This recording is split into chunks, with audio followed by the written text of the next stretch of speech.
Hello everyone, welcome back to the channel. Here we are with Final Fantasy 1 Pixel Remaster Part 2. When we left off last time, we rescued Princess Sarah, properly equipped our party this time, so no bare-fisting garland incidents, I'm proud to say. And the king had the bridge rebuilt. The world opened up, we visited Matoya's cave, and now the real adventure begins. Let's have a look at what's next. So our first stop is Pravoka, a proper little port town. First thing I do, always at inn, save the game, rest the party, get everyone topped up. Then the shops, I'm not going to lie, I made some choices here, but you'll see this as we kind of speed through it. The first thing I did was sort out the equipment, so weapons, armor. I did have to go out and kind of get some more gil, so here's some of the little clips.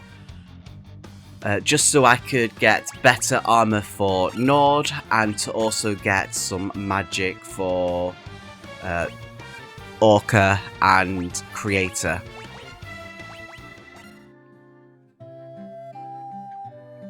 So one thing that I didn't take, which I think I should recommend, is the spell Temper, because that actually boosts up your attack.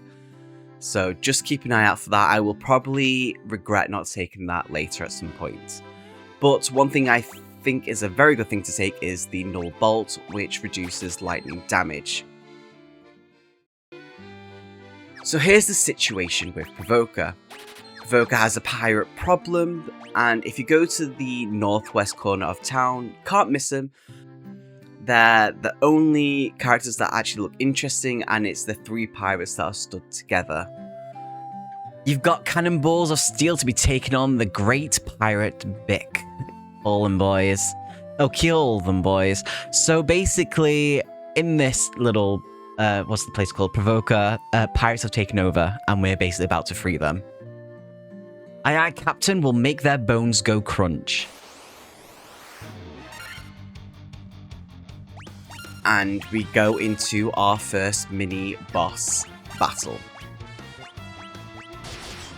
Now, 9 versus 4 doesn't sound like great odds, but there's a trick. You put them to sleep. The Black Mage casts sleep, and if you're lucky, half of them drop before they even get a swing in.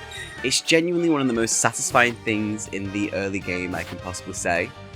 You're just watching pirates kind of collapse mid-fight. And then you kill them! Yeah, while they're asleep, all 9 of them, one by one. Look, I'm not proud of the giggling I did when I first figured this out as a kid, when that happened, but it happened. They had it coming, you know, they've been terrorizing Pravoka, we're Warriors of Lights, we're basically doing community service, so take it as what it is.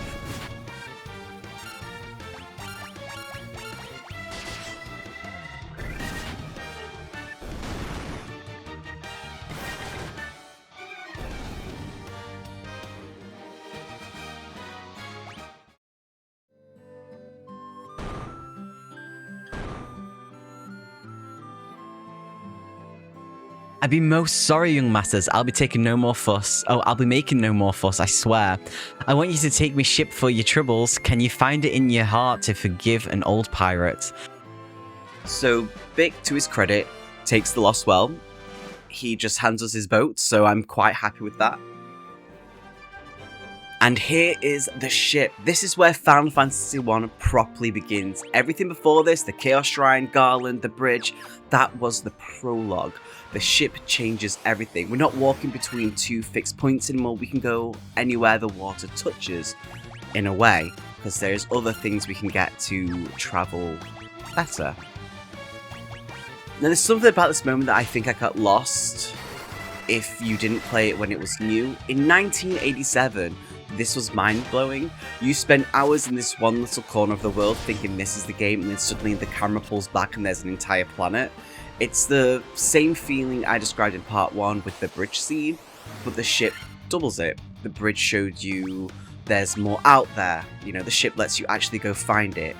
I do spend a solid few minutes just sailing in circles because I could, no destination, just wind and sea and terrible pixelated waves, and I absolutely love it.